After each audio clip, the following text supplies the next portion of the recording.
Welcome to the first edition of Talking Architecture, a conversation about architectural subjects which will take place monthly in the lead up to World Architecture Festival 2020, which takes place in Lisbon in early December.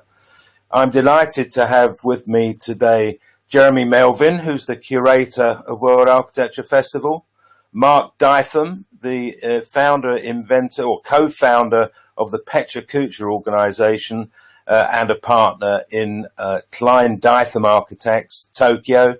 I'm Paul Finch, Programme Director of World Architecture Festival. For those of you who don't know, very briefly, the festival was founded in 2008 and it's a 3-day annual event including a huge architectural awards programme, conference discussion, building visits and a collegiate sense of architects getting together to stop worrying about planning and construction and politics and money, and to remind themselves about why they fell in love with architecture in the first place. I'm going to kick off by asking Mike Dytham to say something about how PechaKucha came into being and what it does. Mark.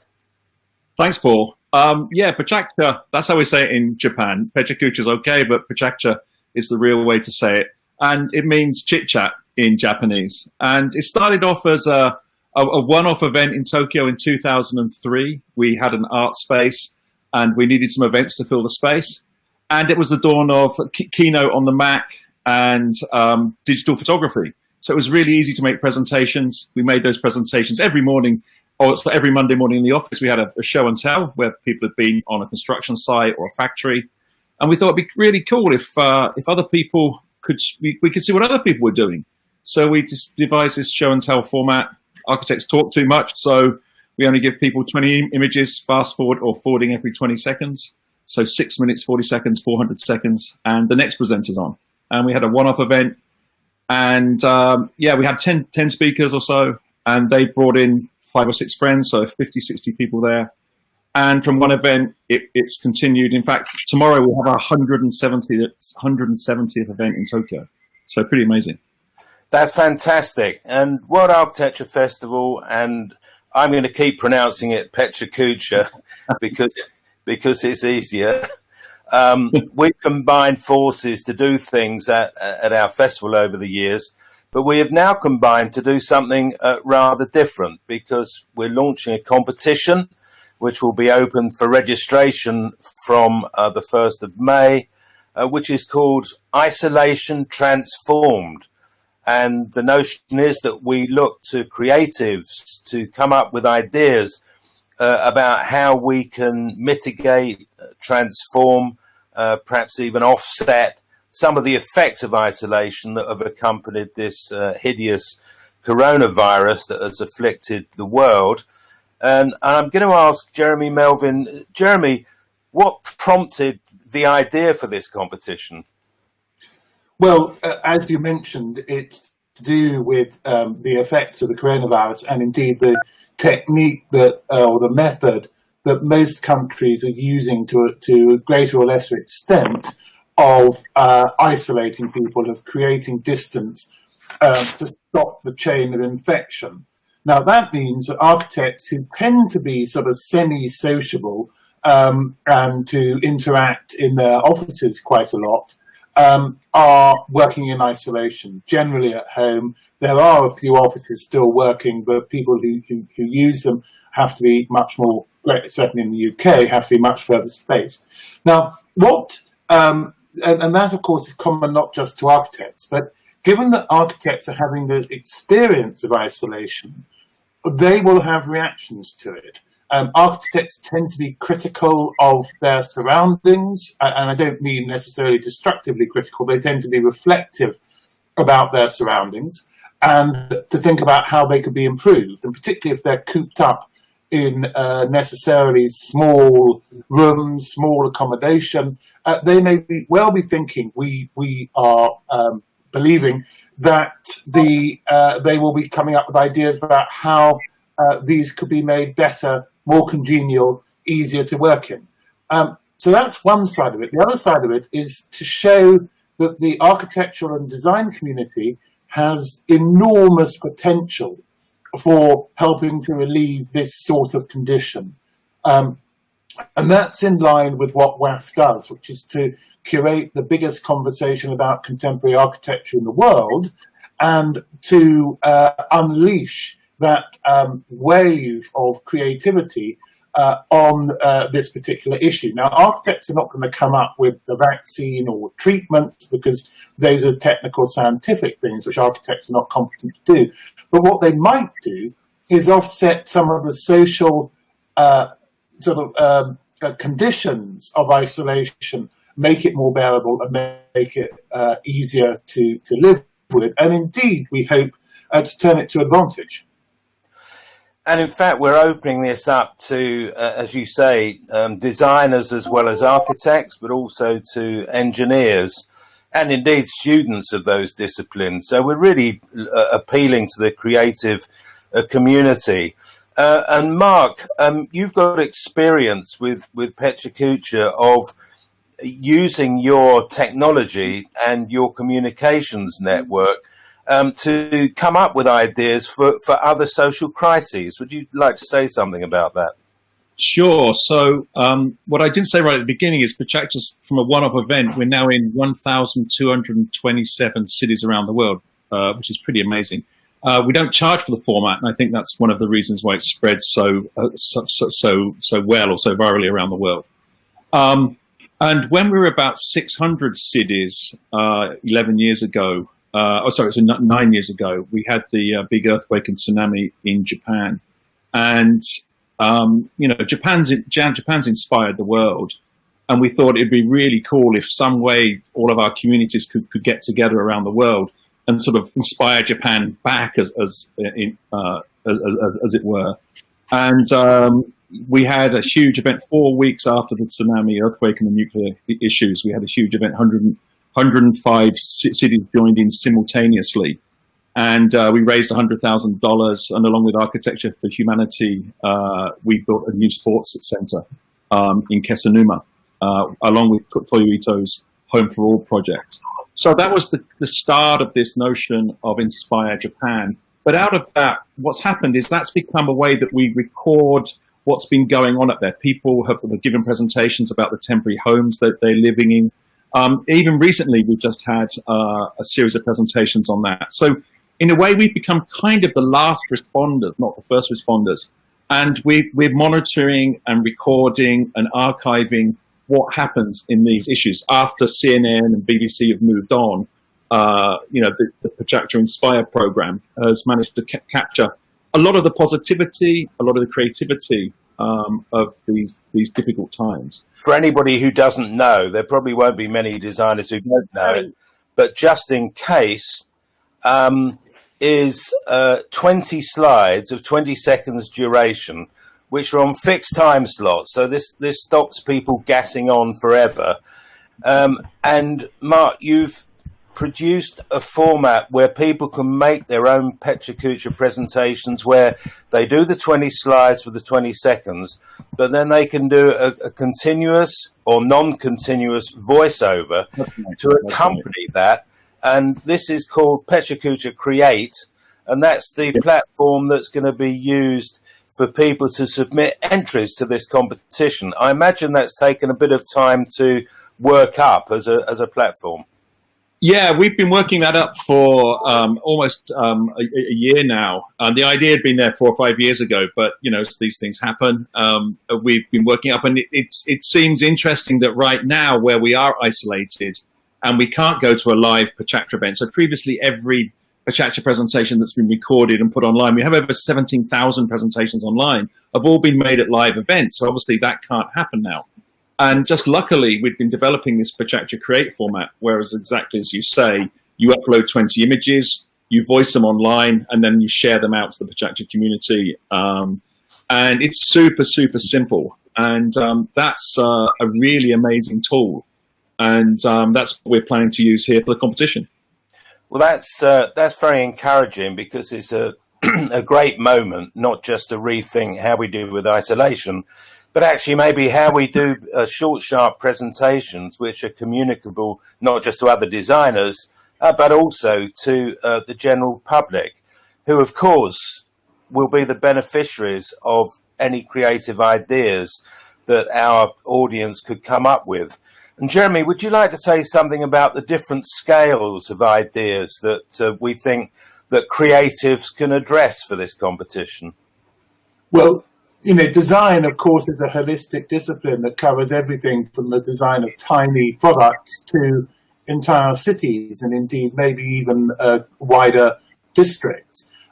We are looking really for any scale, and this is to appeal to the widest range of possible entrants and to allow them to use their contribution, their intellectual contribution, to try and offset this. So it could be product design, it could be furniture design, it could be interior design, it could be the design of an individual dwelling, it could be the design of a series of dwellings which take account of the need to socially distance yourself. It could be the design of an urban quarter, which I think specifically would have to address how you can exercise safely, which is a really important part of surviving isolation, and B, how things like queues outside the shops that are allowed to open. I'm thinking particularly of London, where I am, where some of the big grocers have got quite long queues because they allow a restricted number of people in the stores at any one time. So how can that be designed into the environment, the streetscape? And indeed, could we think about how cities might be designed, how they're connected? Do we allow physical connections such as transport, or do we all have to use bicycles with phone apps that tell us when we're too close to another bicycle or something like that? So we're looking for design at a whole range of scales. And it could be, it could include digital technologies rather than just physical interventions. And I'm wondering, Mark, you've won awards at World Architecture Festival. You've worked at many different scales with your practice, Klein, Dytham. I would think that for creatives, this is a sort of appealing prospect as a competition because it's such a broad canvas. Yeah, and I think the PechaKucha format also allows for all sorts of different entries. So, we actually use it when we're teaching, when we run our studios in Tokyo. We tell the students they really don't want to. We got a 15-minute review where we get them to do a 6-minute for the PechaKucha presentation and tell them, please, first two images, give us a picture of your site, and then that moleskin notebook, give me a couple of shots from your phone, take them from your phone, and then a couple of images of your models, again, shot with your phone. And suddenly, within 4 minutes, you've got 6 images of the 20. So this is a really amazing format, and I think it will allow many disciplines to enter, many ages too, because you don't necessarily just have to have drawings. You can use pictures, things taken from your iPhone. And the amazing thing, the other amazing component is that you can voice your presentation. And I think it may be the first architectural competition ever where you can voice your submission. That's always you always want to tell. James Gowan at the Royal College of Art always told us the drawings should say everything, but sometimes they don't. And this is a chance where you can voice your drawing. So lots of potential there. And I think kids too can enter, whether they make a Lego model and voice it and explain what they're doing. I think the potential is enormous. And it's going to be interesting to judge this because, of course, we will have to judge it remotely. And this format, I think, is going to be useful because it means that we can judge everybody kind of against each other, given that they will all have different ideas, but at least the format is the same. It will give us a sort of benchmark of quality. And I wonder if you can say something, Jeremy, about who we've got as judges so far. Well, invited judges from both experienced clients who deal with complicated healthcare and social care issues, as well as architects who design spaces. And they include Dame Laura Lee, who's the chief executive of Maggie's, the charity set up by Charles Jenks and Maggie Keswick-Jenks to provide centres for giving information and support, social support primarily, to cancer sufferers, and of course they have commissioned some of the world's greatest architects, and Zaha Hadid, Frank Gehry, many others. So she's very experienced at working with architects, understanding what architecture can do in complicated healthcare situations. We've also got architects who have designed complicated healthcare buildings, from Ralph Johnson, the design principal of Perkins and Will, also a WAF winner for the Rush Memorial Hospital in Chicago several years ago, and Sharon Davis, a New York architect who has done a lot of work for health and social care buildings in very difficult, poor communities, including the project which she won the Future Projects Health category last year at WAF for, which was a way of providing sophisticated modern healthcare in one of the most remote districts of one of the most remote countries on earth, in Nepal, and again, using design thinking to show how you can actually deal with very complicated social situations as much as the need, specific technical needs for medical intervention. Now, alongside them, we've got Sunan Prasad, a British architect, founder of Panoya and Prasad, who have also thought creatively about healthcare and healthcare architecture. We've got, there'll be Nigel Coates, of course, a creative director of Inside, the related Festival of Interiors alongside WAF, and himself a formidable designer and academic. And there'll be representatives from PechaKucha. I hope I'm saying that correctly, Mark. And yes, and I think we've got a bit of news on that, because we've got the president-elect of the American Institute of Architects who's accepted an invitation from Mark to join us. Mark, say a little bit about Peter Exley. Yeah, sure. It's fantastic news. Peter Exley, somebody I went to college with in Newcastle when we studied in our undergraduate studies. Actually, the first person I spoke to at architecture school. And Peter has emigrated to the US, and he's worked for SOM there. He's set up his own practice. Architecture is fun, which is really awesome. And he's president-elect to be president of the AIA in 2021. So really amazing. You were telling me that we might think that he's the first Brit to become president of the AIA, but that's not quite right, is it? No, Peter's telling me that the actual first ever AIA president was a Brit. So there we go. I hope I've got that right, Peter. It's really great. And the amazing thing is Peter runs PechaKucha Night in Chicago, and he's been running that for 15 years. And his daughter, Emma, who's my goddaughter, runs PechaKucha Night in New York and Brooklyn. So we're keeping it in the family, as it were. Well, that's great. Now, all these judges, Jeremy, what sort of criteria are they going to be using in coming to a conclusion about the best of the ideas? Well, clearly, as in all competitions, we're looking for originality, for creativity. But in this instance, in particular, we're looking for deliverability. We're looking for ideas that could be practically achieved, that could be fed into urban politicians and clients, and indeed house builders, shopkeepers or shop store operators. So we're looking for a combination of really original thinking. And of course, architects are quite good at doing that, but also things that are grounded in being achievable. We're not looking for ideas of sending everyone on individual space capsules to Mars or something like that. Yeah. Well, that's going to be a fascinating exercise. And I suppose we might conclude this session by just saying a bit about how we're going to celebrate and publicise the ideas. Mark, I think in the discussions we've had, the idea is that until the judging is done, the entries will be confidential.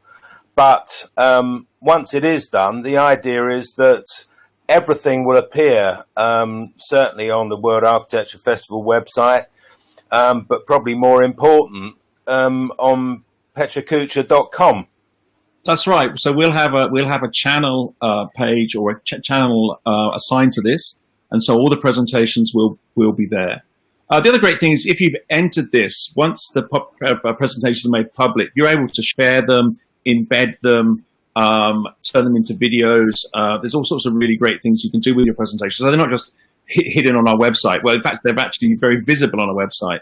And what we'll also do is we have presentation of the day, and so we can make the best ones, the ones that are most interesting presentation of the day. And I think what we're still trying to work through, Paul, with you is maybe there's a public vote too, depending on when we allow the presentations to be viewed. But there's all sorts of great things that we can do.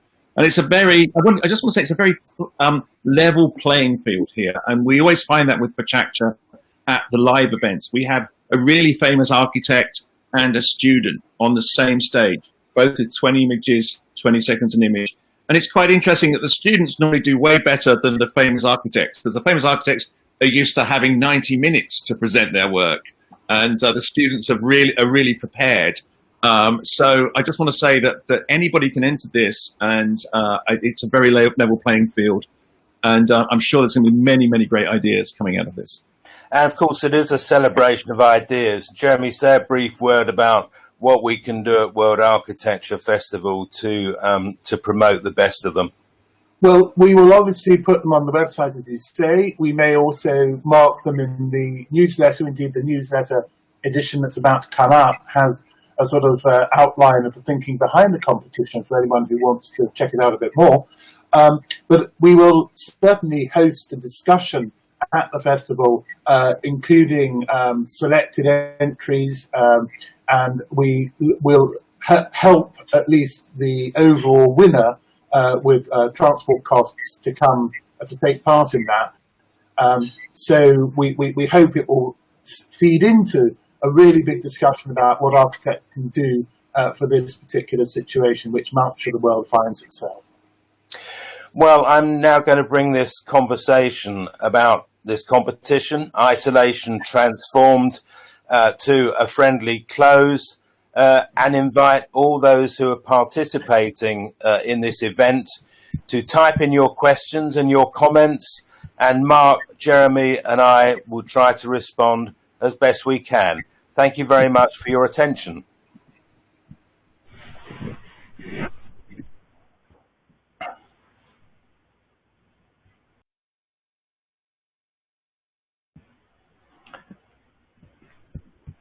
Good morning, everybody.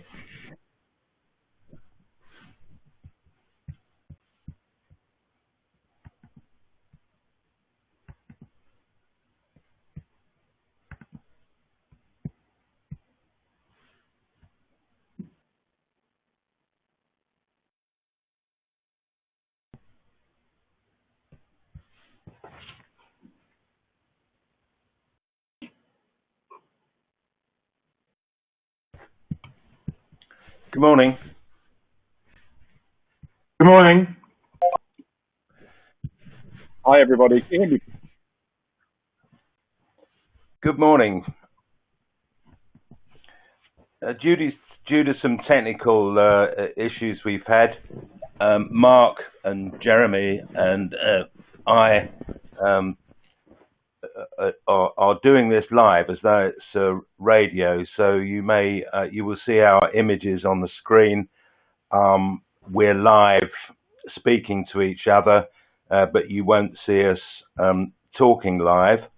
So maybe I can just kick this off by one question, a kind of re-question to Mark and Jeremy about what we're doing about publicising all this, and when material will be available for people to see. I think someone's got their mic open, and it's echoing back. Mine, I've got my headphones on, and if I think everybody's got headphones on, it should kill that. Is that right? I'm talking to the director. I can still hear myself.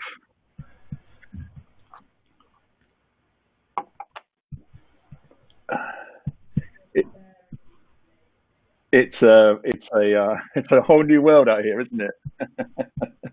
Although we've been having a lot of success with PechaKucha around the world. I was speaking at 5 or 6 events last night.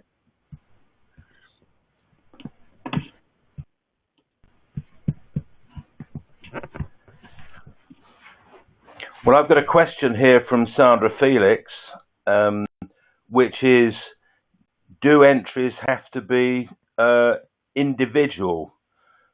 I think the answer to that is it's absolutely up to you, because there are no specific formal categories. So I think that each of your ideas should be presented in the PechaKucha format.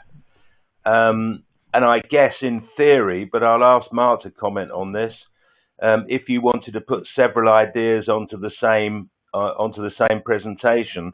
We hadn't really thought about that. We assumed that people would do an entry and do that format. Mark, what do you think about that? Yeah, I think, again, we're looking for deliverability, as we said earlier, as Jeremy said earlier. And I think we are looking for a single idea as opposed to a group. I mean, it's going to be difficult enough to judge anyway. So I think a single idea is essential. But I think a group effort, a team effort is fine. I think it'd be one or two people or a small student group would be acceptable. I think that's quite a good idea, in fact. And I think most competitions are like that. Obviously, any architectural competition is a team effort in our office. So I think a team effort is fine. But I think we are looking for that single, crisp, deliverable idea that will change the world. That's what we're looking for. Okay, Sandra. So if you've got three really great ideas, I think the answer is three crisp presentations in that PechaKucha Create format. One very quick one. There was a question from Renato Perotta, really to Mark, saying, "Are you in Tokyo?" I'll answer it for him. Yes, indeed, he is in Tokyo. He's live in Tokyo, but virtually he's all over the world. There was a supplementary from Sandra Felix. Will the webinar be available for download? Yes, this will be available on the WAF websites and the PechaKucha website. So please look at this afterwards. And I hope that can answer one or two people who've had a problem with sound. Please look at the video, for want of a better word, at the end of this session. Let's come to a question from Tanya Dennis. Can we design places that work for everyone all of the time? Well, there's a big question. Jeremy, Melvin, give us a big answer. Well, I can give an answer. Can you hear me? Yes. Can you hear me? Yes. Yes. I can give an answer because I think the answer is really that we have to think about design in a slightly different way, because what designers can do, particularly using digital technologies and other intelligent ways of thinking, is to design a series of possibilities without being completely prescriptive about what the outcome is. Now, architecture traditionally focuses on a particular defined outcome, the product of the mind of the designer, if you like.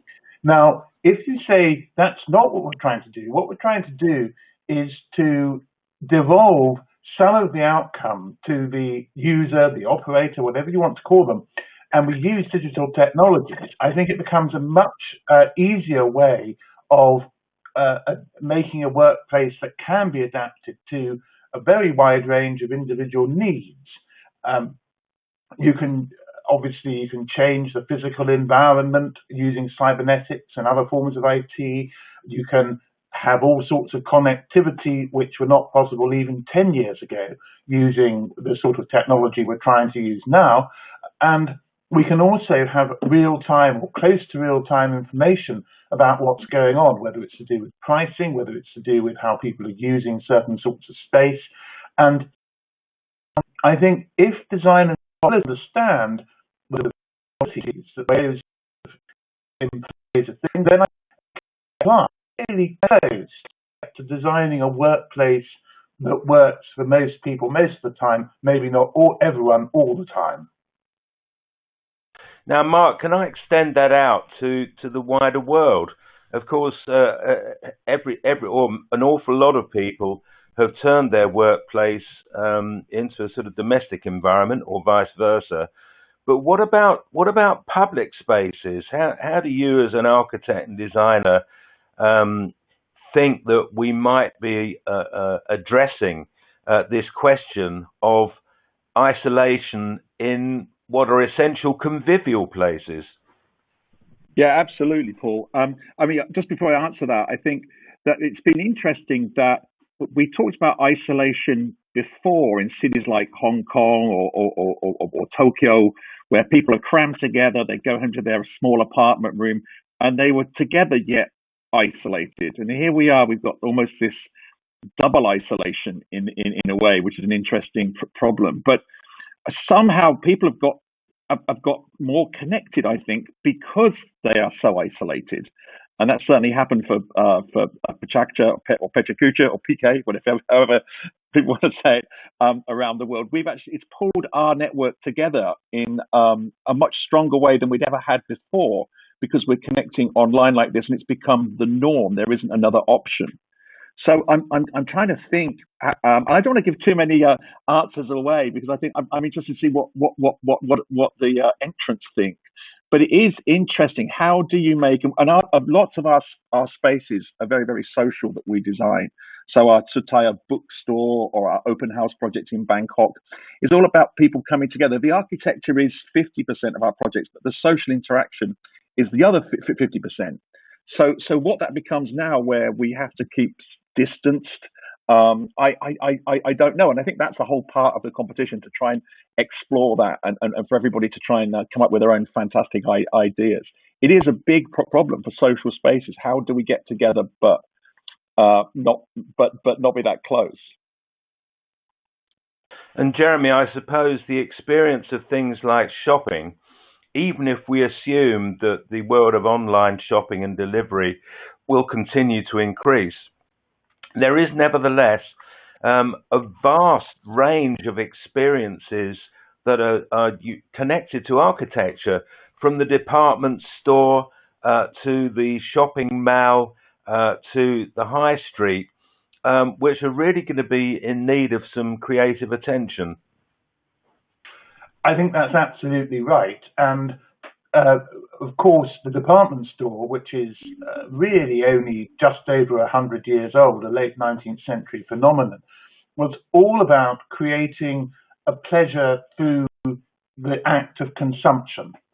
And as we're not really allowed to consume, at least in the same sense as we have come to expect, we need to think about, well, what can we do? I mean, is this just about designing digital products, or digital advertising, I suppose it would be, that creates desire for us to click on Amazon to order something?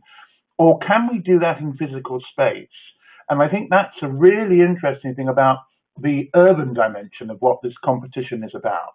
That can we create spaces for pleasure, for whatever interaction we are allowed to have, for exercise, for observation, for all sorts of things that we have until a few weeks ago taken for granted as being our rights as citizens to inhabit the city in a particular way. And can we somehow not necessarily reproduce or replicate them, but update them, given the health issues of transmission of disease? And we have to remember that this is not going to be the last epidemic we will face. Probably there will be other epidemics in our lifetime, and they will have to be dealt with in a similar sort of way. So we need to think about, what can we do by design? And it's worth remembering that the emergence of public health as a discipline in the 19th century had a fundamental effect on the shape of cities, not just in London, but the way we supply water, the way we take away sewage and other waste, the way we supply households with everyday goods, be it coal in the 19th century or gas or electricity now, all of which from the shape and the layout and the organization of our cities. And we are looking to see how public health issues now might update that for the 21st century. And of course, the whole modernist project was heavily based on the idea of health.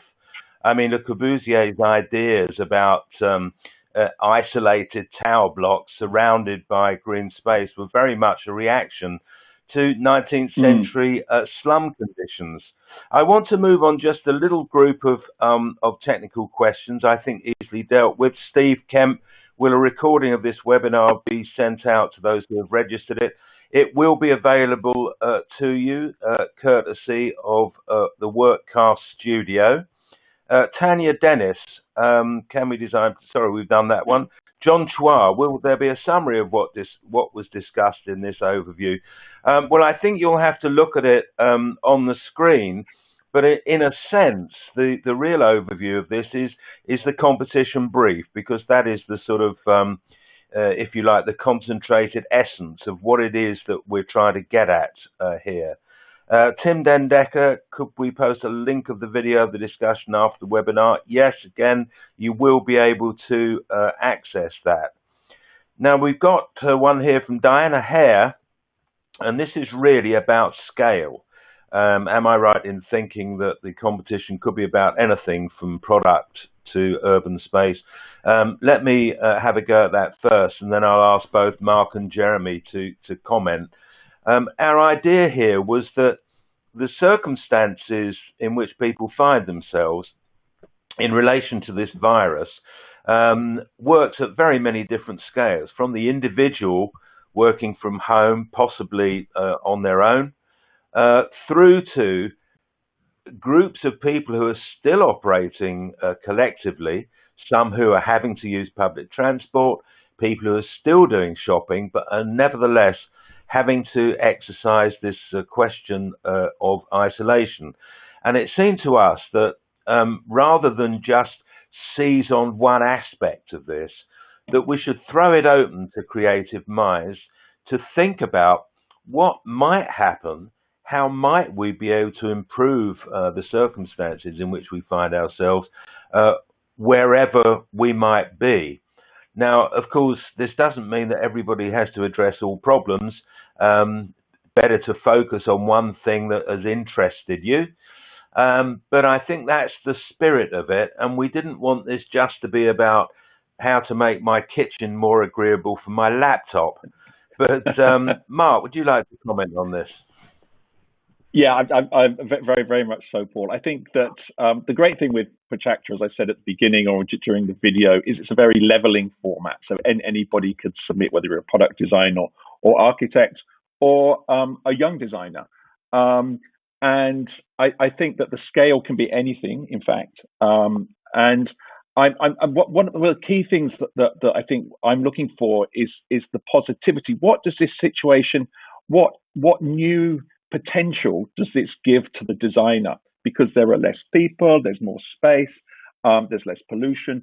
I want so many positive things have come out of this. Although it's a very tough and sad situation, I think that the environment has improved. The traffic in Tokyo has certainly improved. And what other improvements and what can we and how can we use that, and how can that benefit society or benefit architecture, benefit the city? That's what the key for me in this. Thank you. Jeremy, any comment from you? Well, I think just to answer Diana's question directly, yes, we are looking at any scale, but my advice would be to focus on a particular scale, be it of a product that might be usable for this, or a piece of furniture, or a space, or indeed an urban quarter. Don't try and solve all the issues in one entry. I think that would be too much, because obviously each of them has its own corollaries, its own modality, and its own needs. So I think, yes, we're hoping collectively for a whole range of scales. Individually, it will probably be best for each single entry to focus on one. Very good. Now, there was a supplementary question from John Chua, who is a student, and he was wondering if it's possible to submit his school project for the competition. And the answer to that is absolutely yes. This is a free-to-enter competition, and quite frankly, we'd be delighted to get entries from anyone. We're assuming that they are going to come from people who are either designers, and that could be architect, interior designer, engineer, graphic designer, but of course students and possibly even school children, because in current circumstances you never really know where a smart idea is going to come from.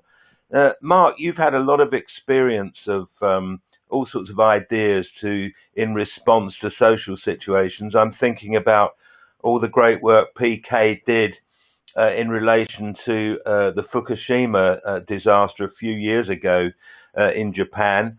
How's your experience of where creative ideas come from? Yeah, well, I think that, this necessity is the source of inspiration, really. And certainly in Tohoku, the Tohoku area where Fukushima is, was really badly damaged. It was 130,000 homes destroyed in 20 minutes. Nobody really has grasped the scale of that, I think, worldwide, really. And there was such a positivity there. So many great ideas came out. People had to work quickly. How do we get a temporary home up? Now we're looking at how do we get the temporary homes down, but that's another issue. But there were so many great ideas, and it really changed architectural education in Japan. People became a lot more practical. People were not so hung up on style or look. And, it really changed the generation, and like this will change the generation too. Just looking around in Tokyo right now, there are these amazing sneeze guards which have appeared in all convenience stores, which is just a sheet of plastic which is taped to the ceiling, or it's clipped. In fact, it's clipped very nicely to the ceiling and hangs down like a curtain, a transparent curtain, and you pass your things under the curtain. If you can't, if you sneeze or cough, the person, the person behind the camera is not going to get affected. So these little tiny things that keep cropping up all around the city are really important, and you have to look for those things, whether it's the the supermarket we go to, only 20 groups are allowed in at one time. It may be the same in London too, but they've got these 2-meter markings outside the store, and you have to wait. And there's this sort of new social order appearing. But sometimes this doesn't get captured, and I think that we're trying to capture these ideas and propel them forward into a more thoughtful form, and that's what that whole thing's about. And Jeremy, I suppose the history of students of architecture and other design forms is actually partly involved with speculations about the future, things which may not be immediately achievable because nobody's quite thought about certain situations in a certain way. But that kind of the speculative investigations are part of design education, and that may trigger some responses to this competition. Well, one would hope so, because architecture is unusual among academic disciplines, even if it's not entirely an academic discipline, in that it is absolutely focused on the future. That you have to understand the past up to a certain extent. You have to be able to appreciate how the past came about, as it were, or how the present came about, through understanding historical processes. But unless architecture is a way of imagining a better future, even in dire circumstances, then it doesn't seem to me to have any real value. So what we're looking for is really imaginative and speculative thought. And I think that that's worth exploring by individual entrants. And I hope the judges will take account of it too. I'm sure they will. Yeah, and if I can add a little bit to that, I mean, over the years, we've seen many student projects which have kind of investigated areas which have assumed to be impractical or uncommercial. I'm thinking about, from 20 years ago, all those projects for fish farms in glass towers and hydroponics and kind of urban farming, and actually the use of buildings on a 24-hour basis, the office that becomes a hotel, and so on and so forth. And actually, over the years, you do see these design ideas actually coming into the mainstream, usually not by the same designers actually, but it's almost as though the ideas themselves are kind of seeds that germinate, and then 20 years later, actually something flourishes. And I'm sure you've both seen examples of this. I mean, from your own background in architecture school and observing what practices do. Mark, is that a fair comment? Yeah, I think that if you go back and look at the Lehman shock, or as we said, the Fukushima tsunami and earthquake here too, they all caused all sorts of different things. And I think things like Airbnb and Uber have all come out of difficult situations. It's caused something to happen that's caused this gigger economy and the sharing space. Although now it's kind of funny, isn't it, that the sharing economy is probably the last thing we want to be doing. It was all sharing until a few weeks ago, and now sharing is a very difficult thing to do.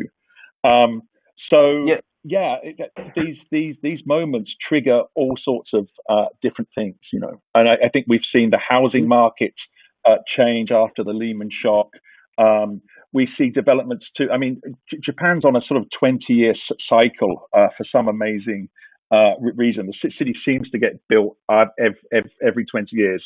We had the great earthquake in 1923, then we had the Second World War, then we rebuilt for the Olympics, then we had the economic bubble. So there's always these things which trigger a sort of a new economy. And so this big downturn is going to trigger something else. And again, as I keep saying, I'm just interested in what new ideas and what positivity and what passion can come from this moment. And Jeremy, I suppose even if we're sorry, can I let me reframe that?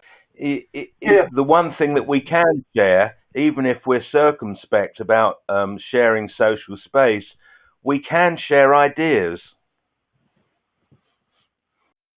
No, absolutely. I mean, as I was going to comment really in relation to Mark, if we see architecture as, among other things, a way of identifying and exploiting resources in the optimum way, it put this rebuilding of an economy puts architecture right at the forefront, because architecture is able to find and creatively think about the best allocation of resources, and that perhaps is an optimistic note for the profession going forward, because I know there are a lot of horror stories around at the moment. I think we're coming to a gentle close at the end of this session, and I'm going to take, there was a follow-up question from Diana Hare, who asked about scale earlier, and she's asking whether there are any examples of what we're talking about. Well, I think that there are anecdotal things about what people are doing in their own homes and how they're sort of literally and metaphorically adapting their own personal space. So I think that's sort of happening, but it isn't really coming out as specific ideas which are replicable for everybody. However, there have been people who've specifically looked at implications at a bigger scale. For example, I noticed that Carlo Ratti, the sort of MIT guru architect, pretty early on made a kind of diagrammatic proposal for isolation-based hospitals. Now, I don't think we're expecting everybody to come up with specific great big building types of that sort in this competition.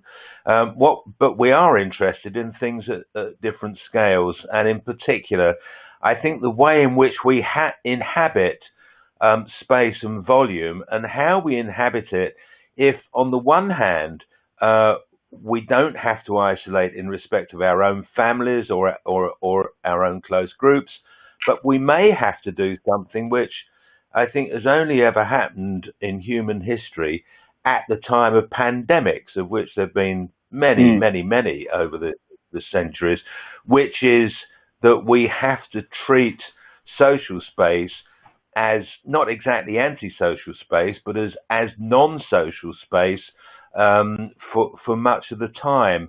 And I wonder, perhaps in conclusion, first you, Mark, and then Jeremy, if you'd just like to make a couple of closing thoughts on what it is we're trying to get at this competition. I should say this is a constraint-free thing. Anyone out there thinking of, don't worry, just get your idea in that lovely PechaKucha, PK Create format and have some fun doing it. You know, we're not gonna have a class and start marking you down because you did this rather than that. That's not the spirit of this at all. Mark and then Jeremy. Okay, yeah, I just wanted to touch on something you made me think about is the way that the hospitals have changed in 3 or 4 weeks, where there were not enough rooms, and then suddenly in the UK you've got the Nightingale hospitals, which are built in exhibition centres. A US boat was commandeered and parked in New York, and here in Tokyo. There was a big concern for 3 or 4 days, and suddenly then somebody had the bright idea that we should be using hotels to self-distance. And if people have got mild symptoms, they get put into hotels immediately. And that's been the case here. And now the government has reserved 120,000 hotel rooms just in case, because the hotels are empty. So it's kind of interesting how we can adapt really quickly and with some ingenuity. We don't have to be building tents and structures and things. We can transform things. And these big exhibition companies that are not building the big trade shows can suddenly build a hospital, a Nightingale hospital in 4 days. So using things that you never thought, how can an exhibition company suddenly be making a temporary hotel? Some really great creative things which are coming out of that. And just in conclusion, I want you to remember when you're making your presentations that you have got the luxury of voice. I think it's one of the first architectural competitions where you can talk about your presentation as the slides move forward. When I was at the Royal College of Art, James Gowan was my professor, and he would always say, you should come in and as you pin up your work after a 4-week crit, or sorry, a 4-week work session on a project, you should come up, and as you push in the last pin, you should collapse from exhaustion, and the drawings say everything, because you can't stand outside your building and explain what's going on. But here with this competition, James had turned in his grave, you can talk, you can explain. And I think that's going to be the fascinating thing, that we see the images, the drawings, and hear the explanation.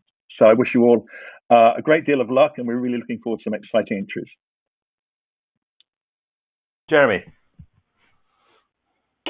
Yeah, I think, may I just suggest that everyone has a look at the latest issue of the WAF newsletter, because that not only has something which helps to explain a bit more of the thinking behind this competition, but also has an interesting column from Paul Hyatt, former president of the RIBA, which references the Nightingale Hospital and how that came about. And it is, of course, one of the great achievements of the NHS in the UK is to be able to repurpose a huge exhibition centre for a 4,000-bed hospital. And there have been a number of sort of horror stories about what the NHS has or hasn't done. That is one achievement. And what it's done is to create enough hospital accommodation, which has not yet, even though cases have increased significantly, has not yet been filled to capacity. So there are certain issues like that which we can think about. And I also want to come back to the sort of historical dimension here, which is in the 19th century, as people began to understand how disease is transmitted, whether it was water transmitting cholera or infectious viruses passing from person to person, the idea came about of having isolation hospitals. And these typically had to be built by local authorities to take people who are suffering from diseases that transmit very easily, such as scarlet fever and whooping cough, and they were typically on the outskirts of towns and cities to try and prevent the transmission to the rest of the population. And these still, in many cases, are the basis of modern hospitals, the locations, even the buildings. And of course, that reflects certain things, not just the sort of medical discoveries that we would still say are sound, but also outmoded medical beliefs, like the miasma theory of disease. And Florence Nightingale was quite big on that. And therefore, the need to cross-ventilate, which I think we would still accept is a part and parcel of good healthcare design. Thank you very much. Funny, Mark Jeremy. Jeremy. That's funny. I just said that's funny, Jeremy. Astrid, my business partner, sitting across the way, she said to me 5 minutes ago, "Don't forget to mention cross ventilation." So you're absolutely right. Ventilation is really important. That was just very funny. Well done. Well, also, I remember when I was a student at the Bartlett in the mid-1980s, and the ghost of Llewellyn Davis was still there. We were given a number of analyses of sections of hospital walls. Llewellyn Davis and his firm, Llewellyn Davis, Weeks, Forrester, Walker and Ball, was very big in the design of hospitals.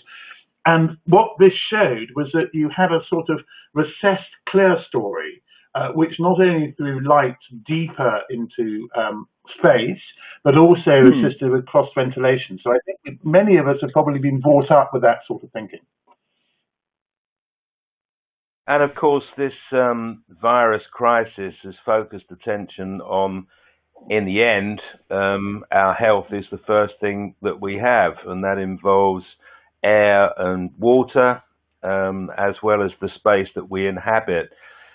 So the intention of this competition, to wrap up here, is to offer creative people the widest possible canvas to speculate about things which may be possible to achieve, ranging from a specific bit of kit through to the way that we organize and manipulate the experience of social space. And in a way, it's a kind of, one of the reasons it's a sort of architectural mainspring for this competition is that when you think about it, as we move through space, we're also moving through volume. And one of the things that architects don't very often discuss is the way that this works in sequence. The sequence we experience as we move from one place to another, from the private realm to the public realm, from intimate spaces to grand spaces, and then generally, of course, back again into the intimate space, and ultimately we go to sleep for several hours. So that broad canvas is what we were trying to get at. There are very few constraints. The information about the competition will be on the World Architecture Festival and the PechaKucha websites. As mentioned earlier, this webinar will be available for all the registered participants to look at. If you have any further queries, just get in touch with us. And for all of those, for those of you who do manage to submit an entry using this PechaKucha format, which, as Mark was saying, is fantastic. It's 20 images and your voiceover, which can be continuous or related to each slide. It's your call. Good luck with your entries. And I think we would hope to do another of these webinars on this topic when we've done our shortlist and thought about our winners, which will be in a few months' time. All the details of the competition, the time frame and everything will be on the respective websites. But for the moment, thank you very much for your attention. And from London and Tokyo, good morning and good evening.